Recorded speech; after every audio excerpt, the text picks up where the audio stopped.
You're doing well wherever you are in the world today. I'm very excited for today's episode because today's episode is arguably, and this is with no disrespect to anyone who's ever been on Think Unbroken, the most important episode that I've ever done. And the reason why is because today I'm having a conversation with Tom Bilyeu. Now, here's the reality. I recognize some of you don't know who Tom Bilyeu is. You've never heard of him. You're like, why is that so important?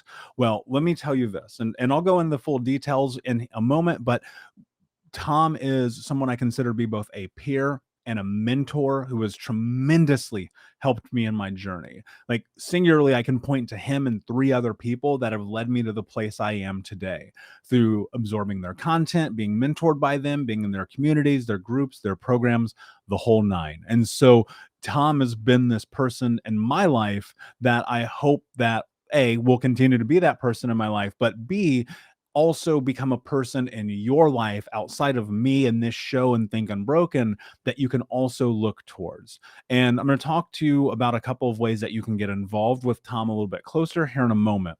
But before I get into Tom's bio and we get into the show and the whole nine, I want to read another review from someone on the iTunes podcast page. So again, I have amazing amount of gratitude for everyone who takes the 30 seconds out of their day to go to iTunes, to search Think Unbroken Podcast, to scroll down to the bottom, hit that 5 stars, leave a review. Like, that matters to me in a way that I can't even convey to you, because it's just such a beautiful reminder about why I do this, why the hours and the time and the energy and the effort, and that everybody, me and the Think Unbroken team, spend all this time creating content to hopefully give you tools to make your life better. And so I came across this review and I wanted to share it. And it's so beautiful. Like, I got emotional the first time that I read it. And so I've read it a few times, so the emotion's a bit removed, but I'll do my best here. That's titled, "I'm Finally Taking Charge of My Life." And it's by Infantry Wife 101. So Infantry Wife 101, thank you so much for taking the time to leave the review. It says, "Since starting Michael's podcast, reading his books, and investing in myself, my whole life feels different, and in the best possible way. Michael is real and raw and won't sugarcoat issues. Overcoming major trauma means we walk through it, not tiptoe around it. I feel more energy, confidence, and in control of my decisions. Give this a listen, and if you're ready for action, this will resonate." You know, how do I want to say this? In summary, that is literally the reason why I do this.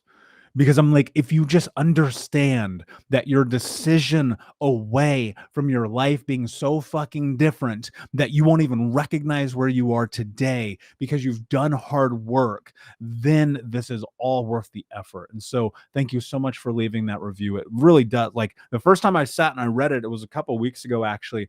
I was just like really moved in this way. I had to pause and I had to just sit with myself and go, this matters. And so I have a great amount of gratitude for you. So thank you for taking the time to do that. And thank you to everyone who takes the time to leave the reviews. It matters.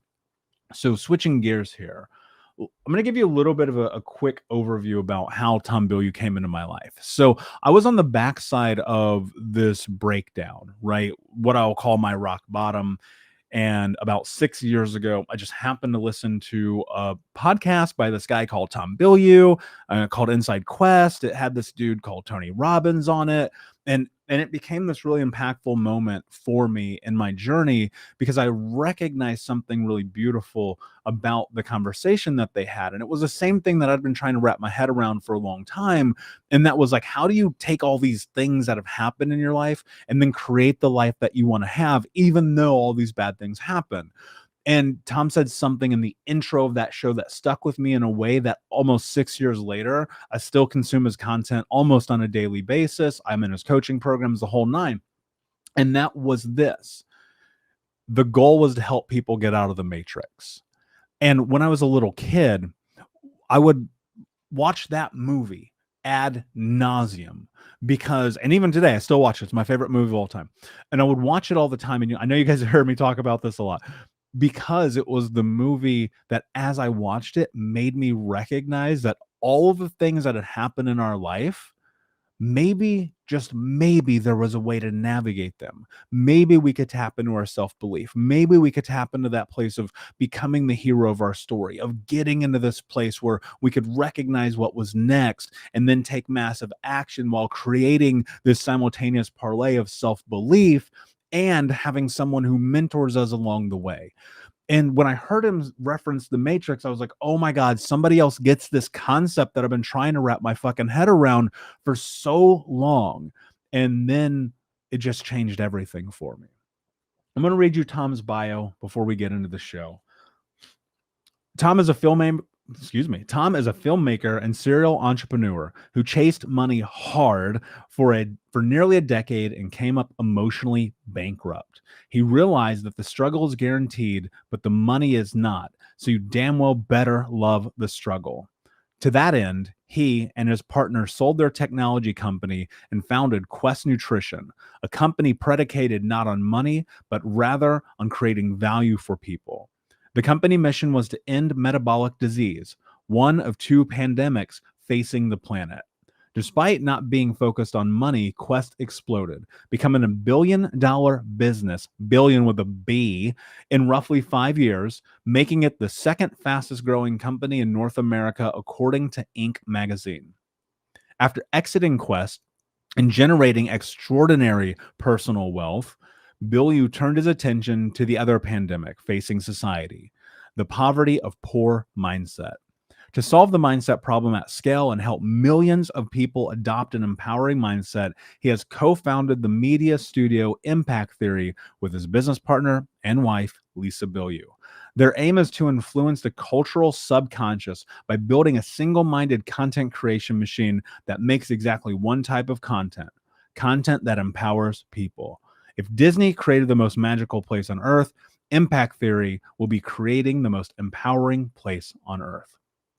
And that's true, because Quest Nutrition, at one point, when Tom removed himself, they decided to go this route of putting themselves in a position of growing and building out what used to be Inside Quest, a podcast and a media, into what it is today in Impact Theory. And I kind of watched that transition happen.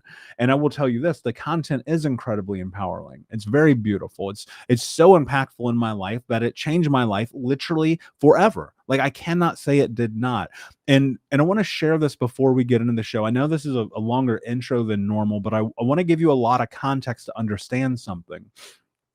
5 years ago, I wrote down in my journal that I will have a one-on-one interview with Tom Bilyeu. And Think Unbroken was really just kind of starting to become a thing at that time, but I wrote it down and I visualized it. And for the last 5 years, I've come back to it again and again and again. I tell you guys all the time, you have to understand this fucking truth. Mindset is everything. What you think becomes what you speak become your action, and your action become your reality. And I knew eventually, I didn't know when, but eventually, that Tom Bilyeu and I would do something like what we just did, which you are about to consume and listen to right now, which is arguably the best podcast I have ever done, knowing that in time it will not be the best podcast any longer, but right now, as of today, in this moment, it is. And so looking at that and measuring that, and you know my experience of accomplishing these goals. I don't share these goals that I've accomplished because of any other reason than this. When you understand what you are capable of doing, you will be fucking limitless.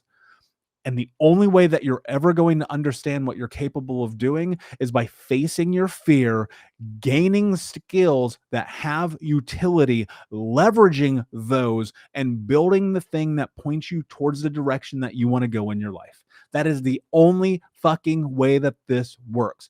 I'll tell you right now, if you never listen to another podcast in your life, listen to this one, because we have a parlay and a back and forth that I know is going to bring tremendous amount of value to your life. And I'll leave you with this. Tom just launched an NFT project. And an NFT, I won't get into the details of it right now, but if you know, you know. And basically what an NFT is a digital card, for lack of a better way to phrase it, that has utility, substance, and value behind it. Tom launched the NFT project with impact theory at 3 different levels, and you had to buy them with Bitcoin. And so what I did is I bought one of each of his tiers for myself, A, as a way to show massive gratitude for everything that he's done for me in my life, and B, because I believe in what he and his wife Lisa are doing, and his team, obviously, with impact theory. I also bought some extra. And the reason that I bought extra is to give to the Think Unbroken Nation audience, to you, the people listening, watching, consuming this. Now, that said, there's going to be a way. These have so much value. Like, I cannot explain to you how much value that these NFTs have. And so because of that, there is something that I'm going to do in terms of a project, of a game, of a something that if you listen to this today, I do not have the answer for how yet. I'm going to give these away. There's only a couple of them because they were incredibly expensive. Right? But what I'm going to do is give a couple of them away to the Think Unbroken Nation audience over the coming weeks and months that will then integrate you into the impact theory system at a deeper scope. I will talk to you about how we do that soon, but for now, know that they exist. And look, I'm not going to say leaving reviews on the podcast on iTunes aren't going to hurt your chances. I will say that. That'll be a factor in this, I promise you. And the reason why is because the more reviews we leave, the more that we get pushed in the algorithm of iTunes, of the podcast on Facebook, Instagram, Twitter, TikTok, YouTube. If you go follow me on all those platforms, it's not going to hurt your chances. But I'm going to tell you right now, getting one of these NFTs will be impactful to your life in ways that I can't even describe in this moment. So that all said, there's a lot happening. I know this is a very long intro and you're like, God, just shut up, Michael, and go to Tom. I know, but I needed to create all this context and baseline for you. So make sure that you're subscribed to Think Unbroken Podcast on all the channels. Make sure you're subscribed to the newsletter because that's where I'm going to be putting the information. You can go to coaching.thinkunbroken.com, check out the courses and things of that nature, of course. And I'm going to end with this before we go to the show. I believe that people are good. I do. I know that we've suffered. I know we've been through fucking hell and back. I know that we have hurt in ways that people can never fucking understand. I know this. But trust me when I tell you this. If you align yourself with the right people, your life will change. Your life will transform. Your life will be different. But you're going to have to invest time, effort, energy, or money. Because if you want a moment like this moment that I'm having in real time that you are about to experience with a person that for me changed my life forever, then you're going to have to show up to the fucking table. So that said, my friends, thank you so much for being here. Thank you, as always, for listening to the podcast.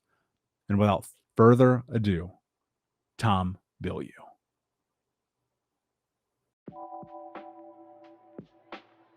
What's up, Unbroken Nation? Hello, my friends. I'm Michael Unbroken, host of the Think Unbroken Podcast and founder of ThinkUnbroken.com. And I'm honored to be your trauma coach and mentor because I believe that everyone is capable of getting unstuck, cultivating self-love, and becoming the hero of their own story. I believe that when implemented correctly, the practical tools and education you will receive from this show will help you lead an unbroken and extraordinary life. I believe that no matter what we come from, that we all have the ability to choose ourselves first, to create and manifest a powerful and grace-filled future and love the reflection in the mirror. I believe that every day is a day to grow, learn, heal, and change. That's why I started my company, ThinkUnbroken.com, which is an online training and healing and personal growth platform where you get everything that I know about how to get motivated, be accountable, get out of the vortex, and become the hero of your own story through community, connection, and commitment. For more information, visit thinkunbroken.com. Please listen closely as you may learn just one thing that will help you be unbroken. And please share this episode with at least 3 of your friends because we all need community and connection in our healing journey. And be sure to DM me and tag me on Instagram at Michael Unbroken so that I can say hi. I just want to thank you again for being a part of this, for listening and being a member of the Unbroken Nation. Now, let's get into today's show and make the world unbroken.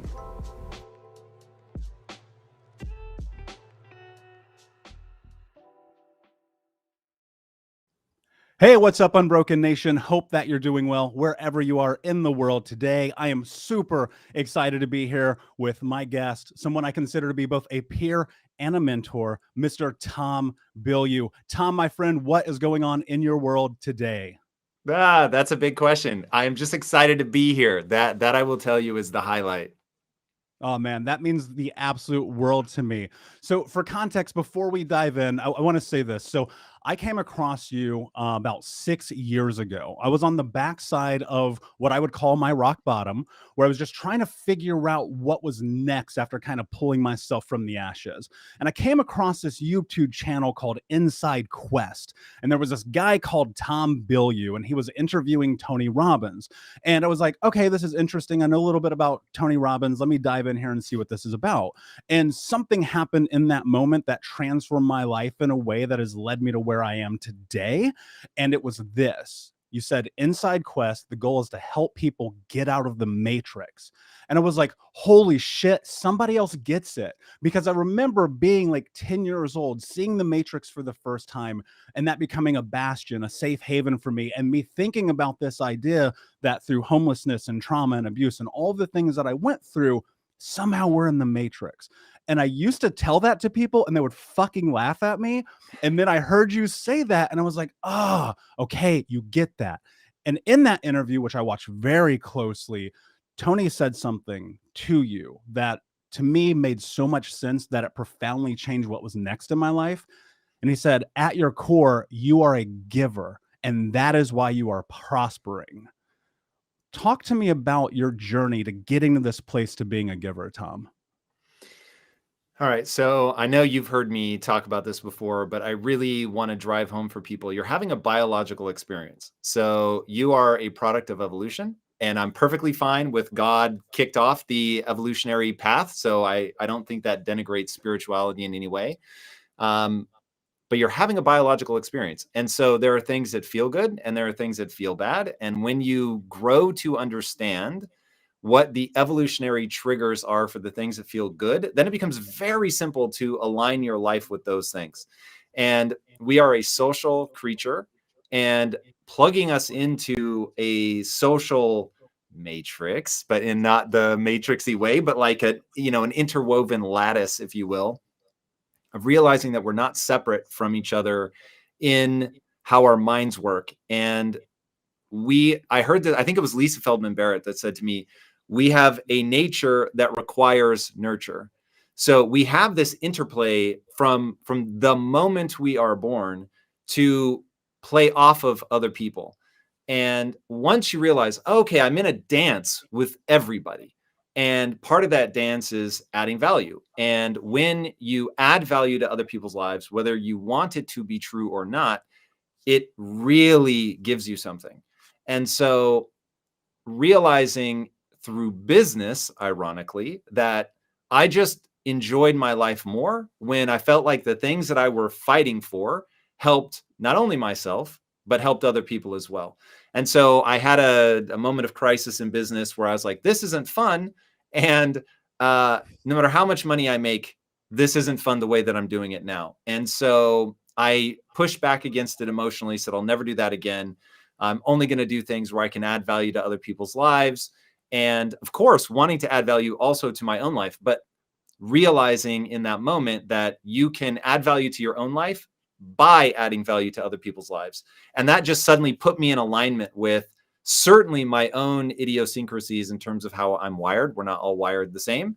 And so that suddenly brought me into alignment with the things that I was getting a natural neurochemical response from. And so it shifted me into a period in business where I realized that showing up and trying to make money wasn't motivating enough to fight through the hard times. But showing up to, at that time, fight for my mom and my sister, that was motivating. And so I could build a business around something that felt like I was fighting for these two people that I really loved. and then extend that now to impact theory. And it was shifting sort of who my prime focus was to other people in my life that had struggled with something completely different. And so by doing that and feeling like I'm showing up and fighting for these people, that feels really good. It just switches your brain to optimize for value creation instead of value extraction. And then irony of ironies is we're living through a period right now, which I hope lasts forever, where the more value you can create in somebody else's life, that you can actually enrich yourself financially, spiritually, in every conceivable way. And so, historically, people that have been tremendously successful in business have been looked at sideways as if they had perpetrated some, sort of great crime. And maybe that was true in the past, but now in a hyper-connected world, being a good person is the most powerful marketing vehicle that exists. So it is an era where I can thrive as an entrepreneur. I would not have thrived, 30 years ago or 50 years ago, where being extractive might have been a better technique from a get wealthy perspective. I just wouldn't have worked at that period. Do you feel like, so with that said, and I totally resonate to that, because I look at the transformation of my life very much being in deciding and making a decision to become of service to other people. And you said something really fascinating to me where I recognized one time the parlays in our journey in this really interesting way that I think only you will get, from this journey of you doing stand-up comedy to selling prepaid legal to having a photography business, digging in your couch for change to go to a job interview, sleeping in a closet on this blow-up mattress, this whole fucking thing, right? I dude, on par have experienced pretty much all of those same things. And the thing that I recognized in that was I was still always looking forward to what was next. I was just always trying to figure out how to get there. What was it really that happened? Was there a pivotal moment or a turning point? And when you recognized that value creation was the way that you were going to change your life? Definitely. So I was showing up every day for almost a decade, just saying, I'm here to get rich. And it didn't seem like a problem. Like I didn't recognize that why I was doing something mattered as much as it does. And so finally, I was just so fed up. My wife had pulled me aside and said, look, you're working through her lens. What it seemed like was you're working so much, you're unhappy. And because you're unhappy and working so much, it's now damaging the marriage. And when she said it's damaging the marriage, I was like, whoa, time to pump the brakes. I need to really look at this and realize that I wasn't unhappy because I was working so much. I was unhappy because of what I was working on. And in trying to address the what I was working on, you start asking the why am I working this hard question? And once you get to why, now you've got a foundation that you can build on. So at the time, my language was, I want to feel alive. And that was, I had realized that I had sort of numbed myself chasing money, that it didn't make me feel alive. It took more energy than it gave. And so I wanted to do something that gave me more energy than it took. And that brought me back to creativity, to writing, and it only ends up lasting like an hour because my partners end up calling me in because I had quit. I went in and quit and said, look, here's your equity back. I'm not going to cross the finish line. I don't want anything for this. I'm just going to move to some remote town in Greece. That was the plan. Somewhere where I could cut my expenses down to virtually nothing and I could just write all day, film and TV. And in that moment, the sense of liberation of orienting my life around things that are fun, even if I'm losing, that became the rallying cry for me. And in mindset circles, at least, 15, 20 years ago, everyone was saying the question you need to ask is what would you do and love? What would you do if you knew you couldn't fail? And asking that question leads you to do things that are outcome driven versus asking a fundamentally different question, which is what would I do and love every day, even if I were failing? And so because I knew that no one could guarantee my success, but the struggle was guaranteed, it really shifted my mindset. So I went in, I do the whole quitting thing. I'm driving home. My partners call and say, hold on, we actually feel the same. We want to feel alive too. So what's going to be that thing that we can all do together? But because I had done the hard part, which I was actually really ashamed of going in and quitting, but I just knew I wasn't prepared to feel that way anymore. I wasn't going to go back now that I'd already done the hard part, which was, looking at these two guys that I loved and cared for very deeply and say, sorry, like I can't keep doing this. I wasn't going to go back into a miserable situation. So I was like, for me to do this, it's got, I'm putting these boundaries. It's got to look like X, Y, Z. And so for me, that was creating value for other people. It was building something based on a passion, something that I knew that I could fight for every day, get kicked in the face over and over and over, and still have a deep sense of fulfillment. And so that became the North Star that manifests as Quest Nutrition. Learn incredibly powerful lessons doing that. Take all those learnings and now am building the sort of ultimate thing that I never planned to sell. This is my forever company. And it's optimized from the ground up to be the thing that I will love fighting for until my dying breath. Yeah, I love it, man. And it's been profoundly impactful, pun intended, in my life, because I think about this often. I read a book once, and I cannot for the life of me remember whose book it was, but they said when you learn something, it's your obligation to teach it to other people. And that sat with me in this really beautiful way. As you've gone through this journey, what do you think are probably the precursors that have helped you step into and attain not only the learner's mindset, but the growth mindset? Because I would have to think at some period of your life, you were in your own way. I think that's true for all of us. And I don't want to put words in your mouth if I'm wrong, but were there certain steps that you took to actually adapt this understanding of possibility in your life? No doubt. So the good or bad news is that, Carol Dweck and the book Mindset did not exist when I was going through all of this stuff. I'm very excited for the generation coming up behind me that have the internet. They just grow up with all of this incredible information. What I had, though, was nature's gift, which was pain and suffering. And so I was in deep emotional pain in my early to mid 20s. And my pain was largely around that I didn't believe I was smart enough to achieve the dreams that I'd had since I was a little kid. And that was a very dark and difficult realization. And the thing was, it was actually true. I just didn't have the word yet. So I wasn't smart enough yet. I wasn't good enough yet. I wasn't talented enough yet. And because I didn't realize that I could get smarter, better, faster, stronger, it felt like I had been cursed. And there's this amazing moment in this movie called Amadeus. This is based on real characters. So Mozart, Amadeus Mozart, and his contemporary, a guy named Salieri. And in that movie, Salieri laments to God, saying, "Why make me just good enough to realize I'll never be as good as Mozart?" And I remember that hit me like a lightning bolt in a way that's funny now, but it wasn't funny at the time, where I was like, yes, that's exactly how I feel. Why make me just smart enough to realize I'll never be smart enough to do the things that I want to do?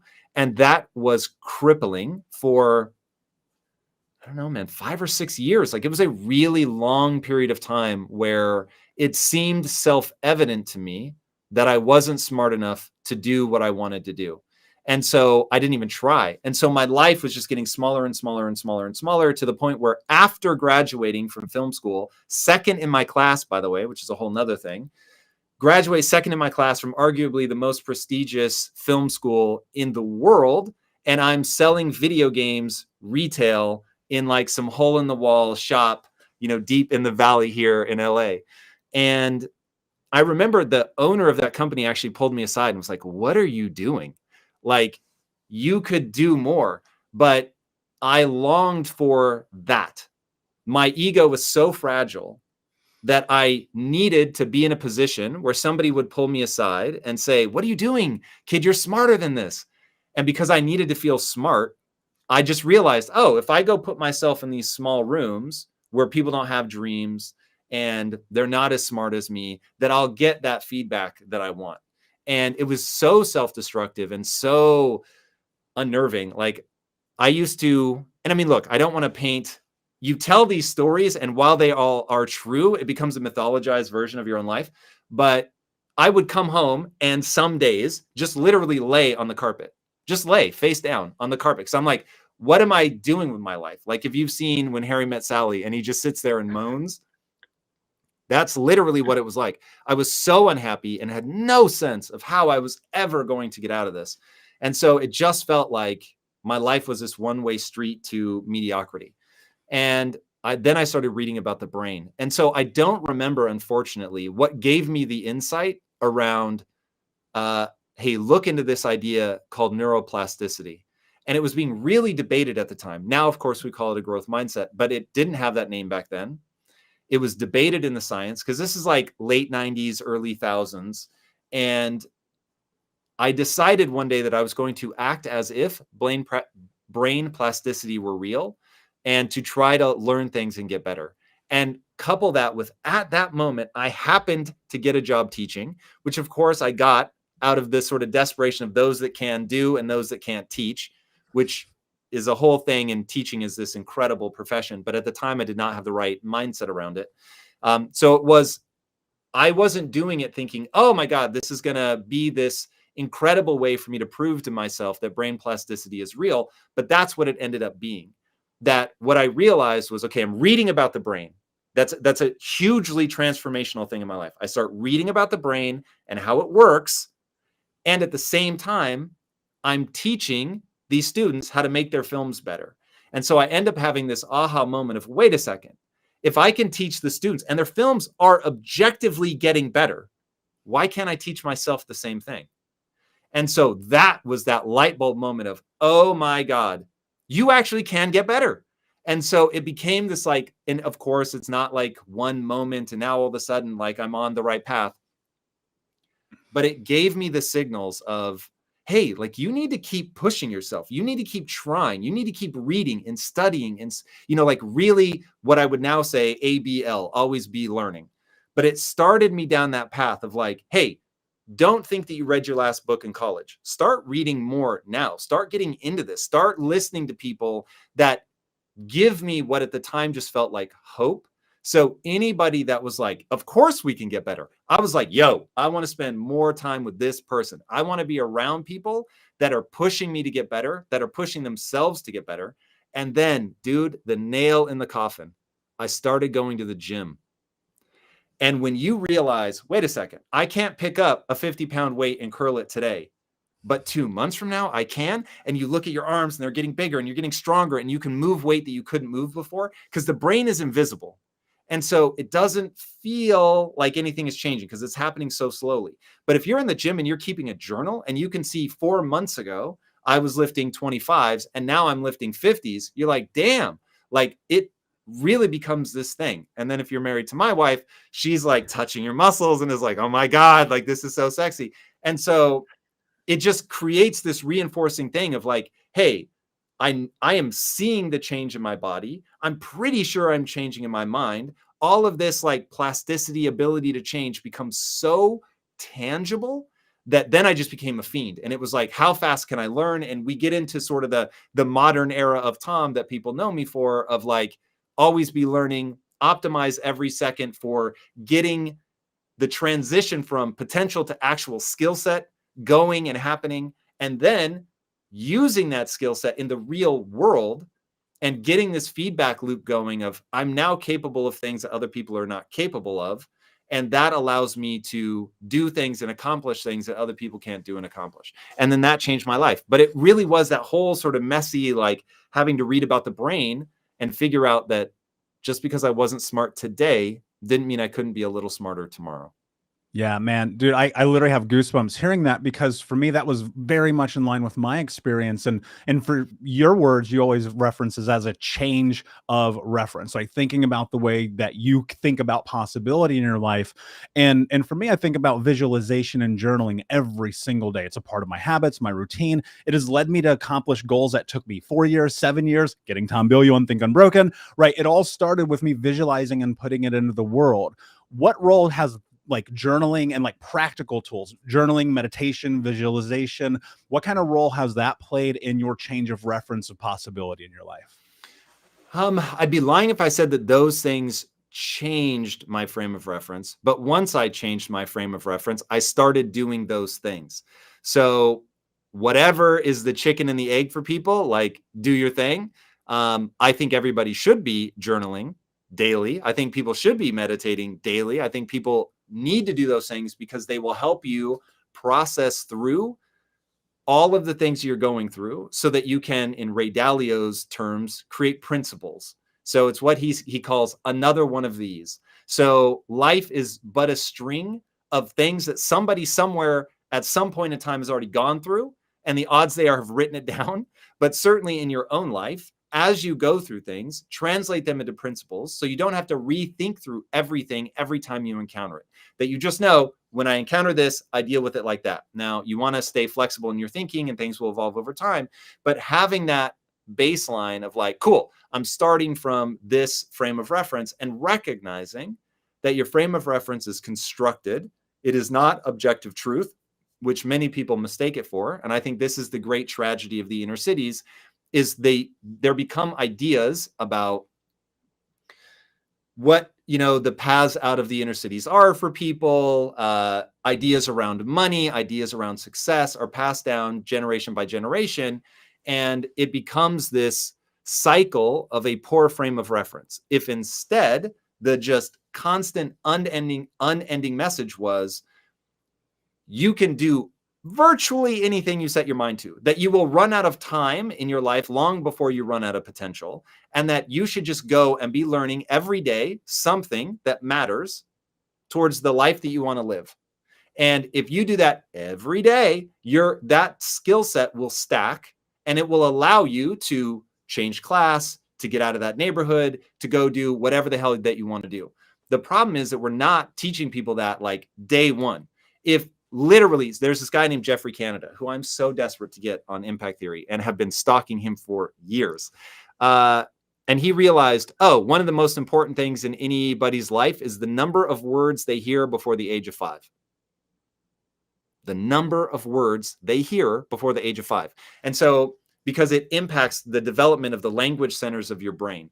So I was like, God damn, like when you really start to look at things, this is why I'm obsessed with this idea. You're having a biological experience. Your brain works some kind of way. And if you fail to acknowledge the way that your brain works, then you won't do things like learn every day, because that allows you to create new skills, and skills have real world implication, and you get paid. This is an Elon Musk quote. You get paid in direct proportion to the difficulty of the problems you solve. So if you want to make more money, solve harder problems. How do you solve harder problems? Learn more stuff.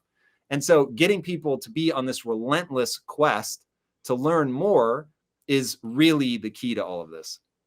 Yeah, and I'd like to parlay and dive into this a little bit deeper, looking at and knowing my experience. So growing up in inner city, being homeless as a kid, living in poverty, coming from a traumatically abusive household. I got high for the first time when I was 12, drunk at 13, expelled from school for selling drugs. The only thing I ever dreamed about doing, Tom, was don't die.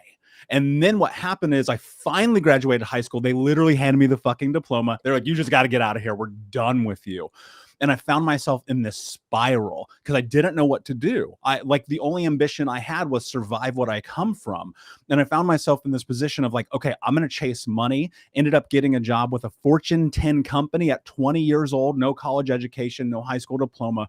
I just got super pointed on this idea that money is the solution of poverty, right? But I went about it all the wrong way because I was always leveraging this idea like money and poverty are intertwined with cars and clothes and girls and drugs, and it totally destroyed my fucking life. So if I go and I rewind back to 7, 10, 14 years old, when you're in this environment, the only thing that you're ever hearing is you're not good enough, you're not strong enough, you're not capable enough, right? And that's negatively reinforced from the community that you're in, i.e. the zip code being a determining factor in what your future is. And I understand your goal of empowering people with a growth mindset by the age of 15 to start to switch this. That's impact theory. How do you get that implanted in a way that creates a massive transformation for people before they end up in this position where they're spiraling? Yeah, so it's interesting. So I oversimplified Jeffrey Canada's message. So his message is actually the number of words you hear by the age of 5 and the ratio of positive to negative. So it's interesting that you bring up, when you're hearing just all this negative feedback, it really does shut your world down. So it is incredibly important to hear these positive messages. Now, how do you accomplish that? So my first hypothesis was you just tell people, think like this, act like this, and it will change your life. Now, the reality is that it actually is true. If somebody were to think in XYZ way, what we'll call the impact theory way, if they think like that, which is, around always identifying as the learner, turning your potential into usable skill set, identifying what your goal is, and then operating in accordance with your goal, like they're just what I call the 25 beliefs. If you do those things, it will change your life forever for the better. Like it doesn't matter who you are, where you come from, nothing. It is a universal truth of the human condition that if you do those 25 things, that it will put you on an upward trajectory. I tried it and I told everybody at Quest, hey, we've got this thing called Quest University. I will come in early. I will stay late. I will do whatever. I will teach you everything that I know of what took me from scrounging in my couch cushions to find enough change to put gas in my car to building $1 billion business. It is teachable. It is repeatable.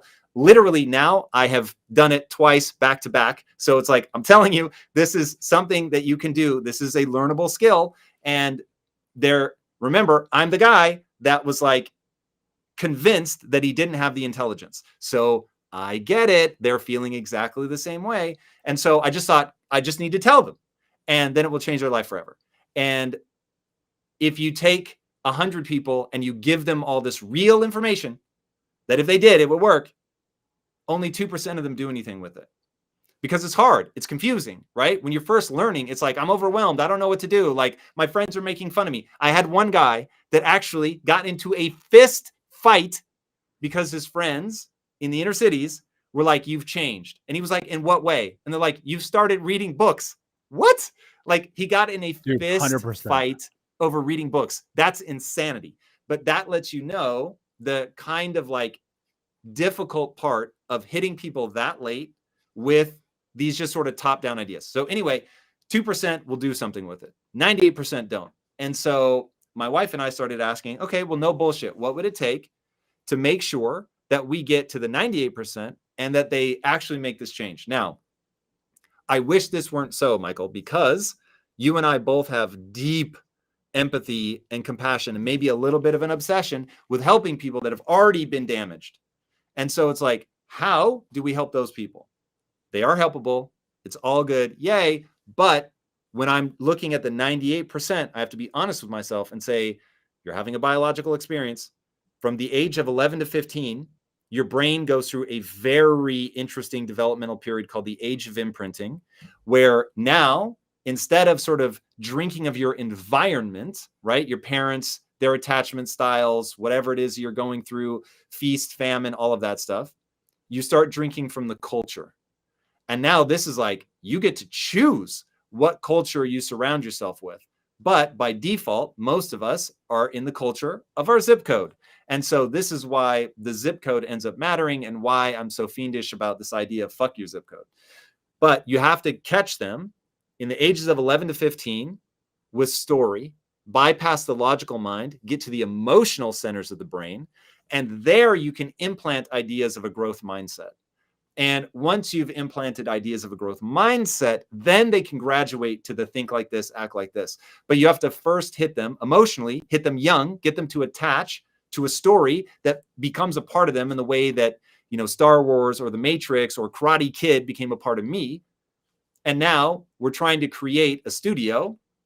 And this is literally why the company is called Impact Theory. My theory on how to impact people at scale is you have to be able to sway culture and make cool a growth mindset in a way through emotion and storytelling that people make a part of them and carry on into their adult years. And that's what we're trying to do, is just tell those stories that, like Disney told one kind of story over and over and over from 1,000 different angles, and they created what is commonly referred to as Americana, that sense of like a simpler time, whatever. Can we tell one kind of story over and over and over, but instead of creating Americana, create the most empowering place on earth? And so that is the stated mission of Impact Theory.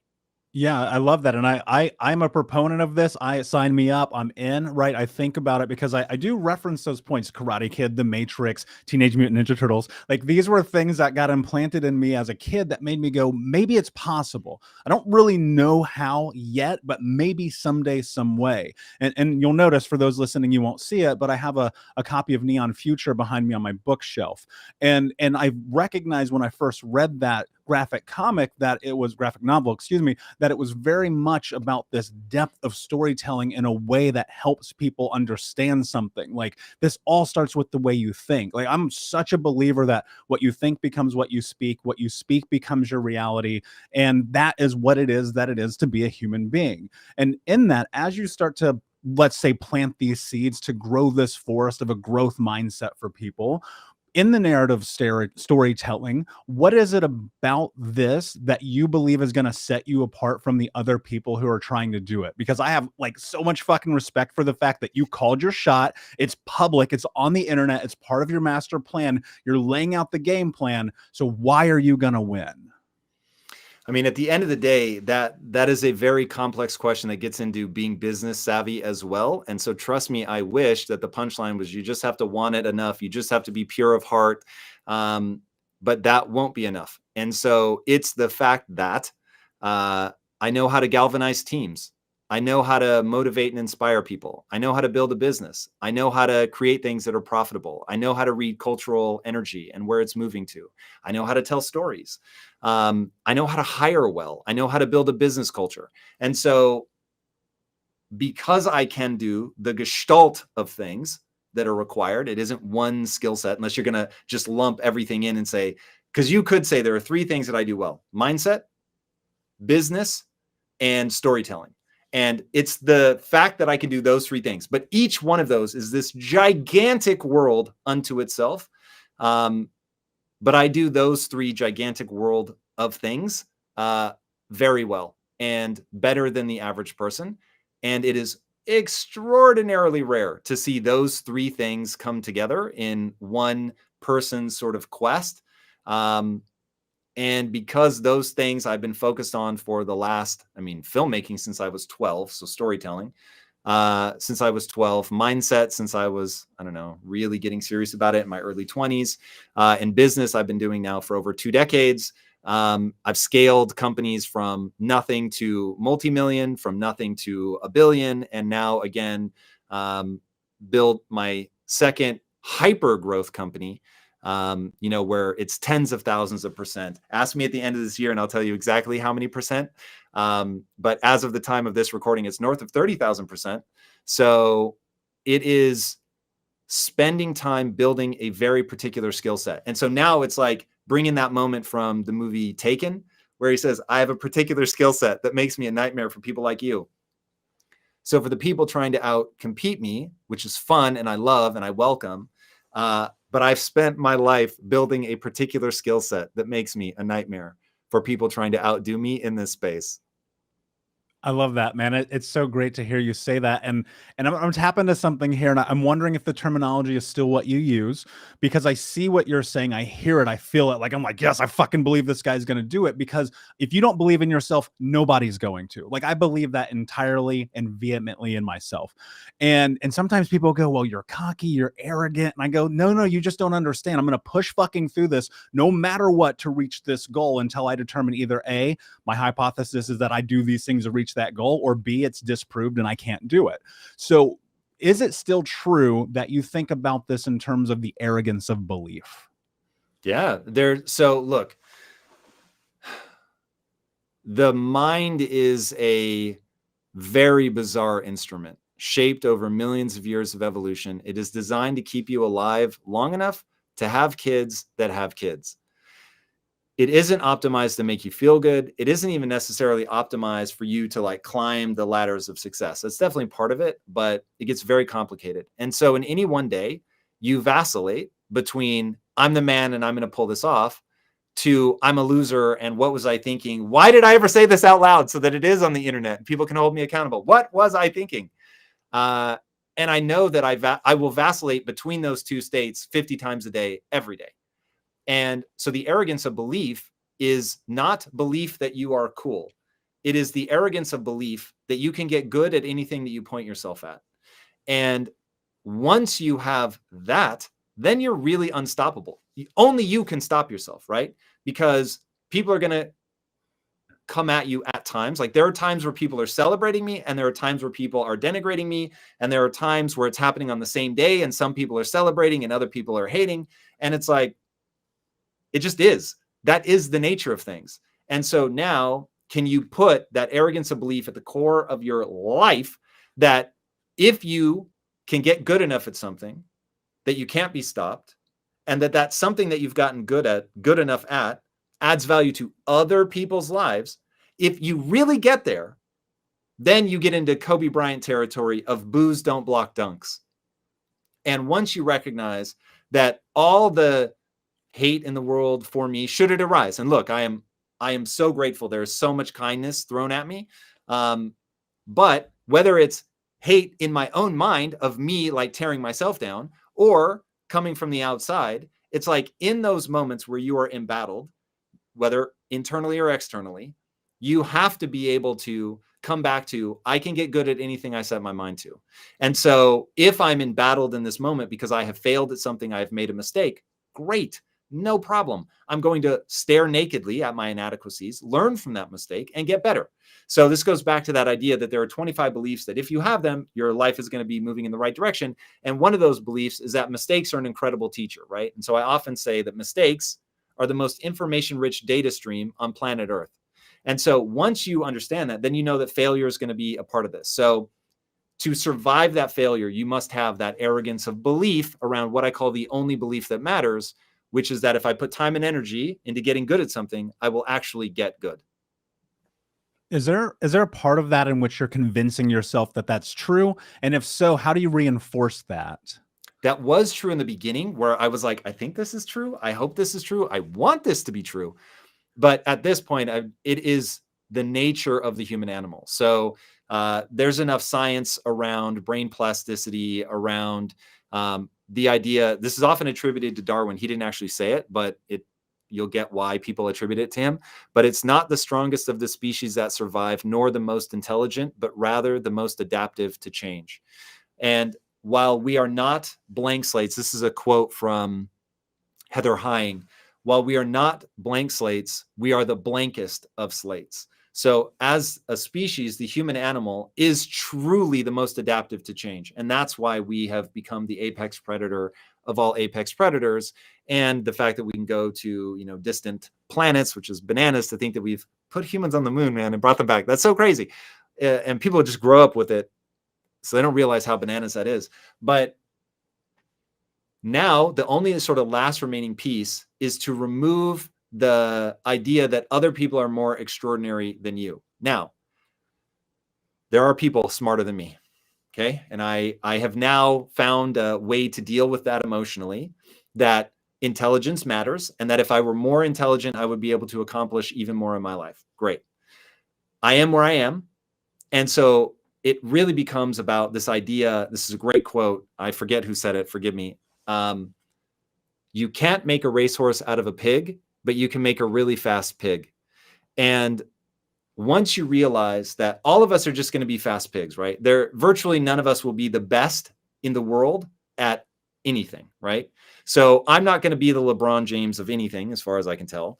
But my life has changed so dramatically just by focusing on being better. And as you focus on getting better and better and better, then like all these different mechanisms kick in. So yeah, in the beginning, that would have been something that, I was looping around, but now I've just seen it play out in science. I've seen it play out in my own life. I've seen it play out in other people's lives. It just is the nature of the human animal to adapt to change. So, or to maybe a better way to think of it right now, to adapt to a stressor. So that if you're trying to get good at something, you put yourself in a position where it's essentially adapt or die. I must get good at this thing. And then you actually do get good at that thing. If you put the time and energy into it, you will get better. So I don't need to convince myself of that anymore. But there was a time.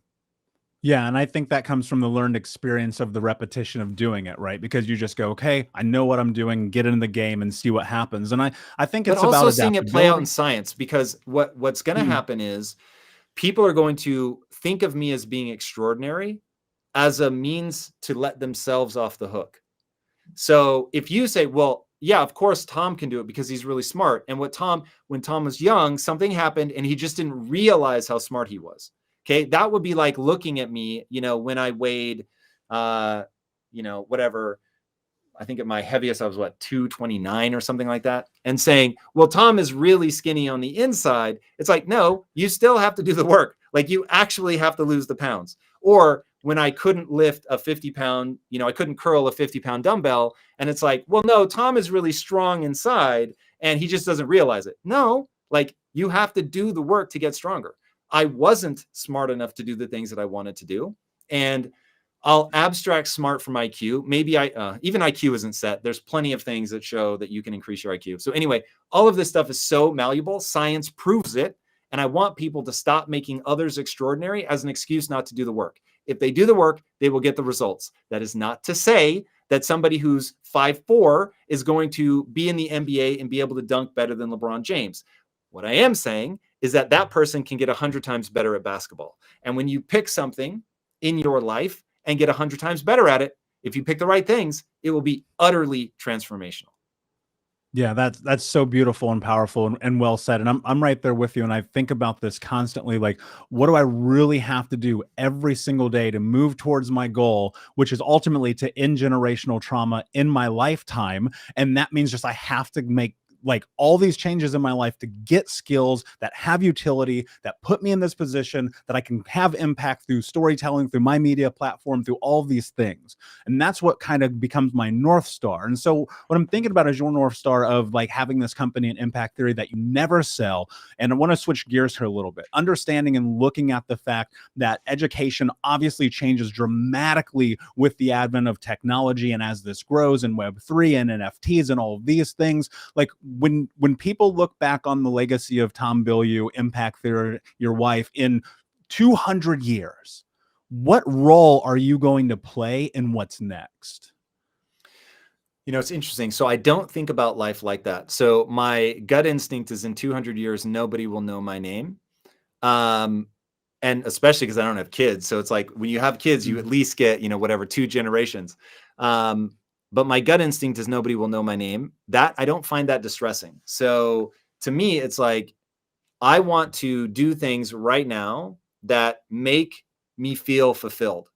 And to feel fulfilled, you have to work really hard to gain a set of skills that matter not only to yourself, but to other people. And so I spend all my time thinking about that. Now, legacy enters my mind in the following way, that I would love to do something that was so joyful in the moment, so based on fulfillment, meaning that I'm serving not only myself, but other people as well, that I become remembered for 2 or 3 generations after my death. That would be absolutely wonderful. I would love that. But I'm optimizing for fulfillment. And so if joy and fulfillment means that I'm forgotten 9 seconds after my death, then so be it. From a technology standpoint, it moves so fast. I don't know that I'm going to, I'm not focused on creating a new technology. I'm focused on using technology better than other people in a very specific way. So I think in the moment, people might go, yo, look at how fast Tom moves.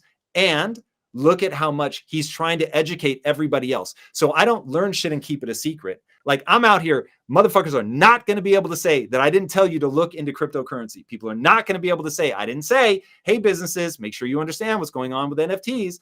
Nobody will be able to say that. As I learn it, like to your point, when you learn something, teach something. I'm out here with the biggest megaphone I can build, telling people exactly what they need to do to keep up, beat me, go past me. I just want to make the world a better place. And I have a very specific vision on what that is. And that's what I want people to think of, not necessarily think of me, but I want them to think of the answer to the following question. This is another great quote. Don't ask what the world needs. Ask instead what makes you come alive. Because what the world needs is more people that have come alive. I want to live in a world where people have come alive, man. They feel alive. They're excited. Their heart is full of love. They're trying to like spread that to other people. They're going hard. Like they're trying to really do something that matters, but they're doing it with love. They're doing it with, this whole understanding of like what the human experience is, and that we have like this nature that requires nurture and that we need to like love each other. So when you get into that shit, like being my part of that, so that I'm echoing kindness, I'm echoing love, I'm encouraging people to push and to develop their their potential into actual usable skill set, that would be dope. But I don't think on like that 200-year time frame.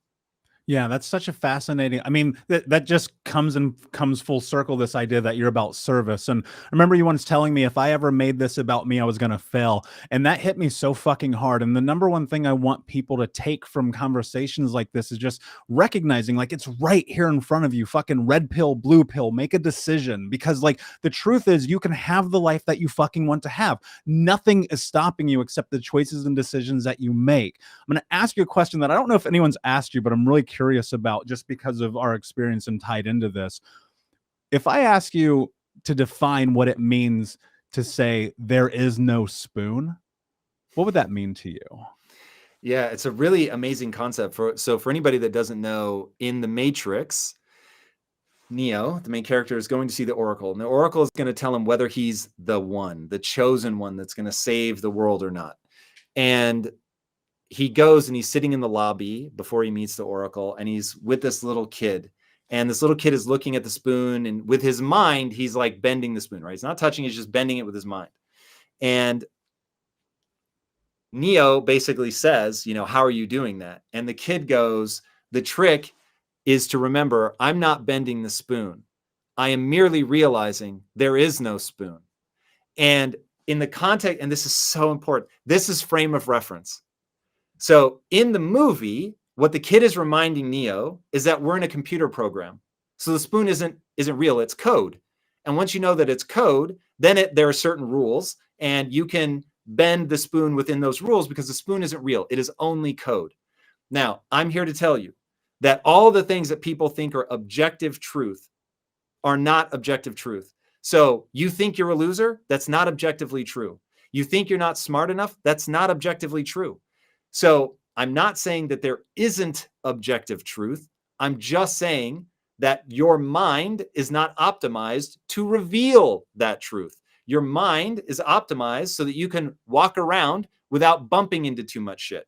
So there's this guy, Donald Hoffman, who wrote this incredible book. I forget the title, but the punchline of it is, you think you're seeing reality? You are out of your mind. Even what we consider time and space isn't real. His hypothesis is that we so fundamentally misunderstand the nature of reality. He said, if you were looking at reality, it would be pure mathematics.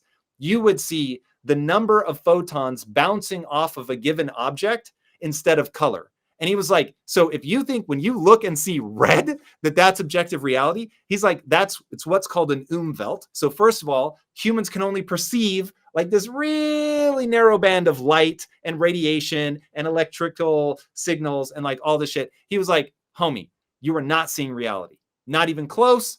And once you understand, okay, wait a second. So my brain isn't trying to represent objective reality. My brain is trying to paint a very subjective experience to keep me alive long enough to have children that have children. Okay. So that's what nature is incentivizing. So then you start to ask questions. Well, if I think that I'm dumb, is that really true?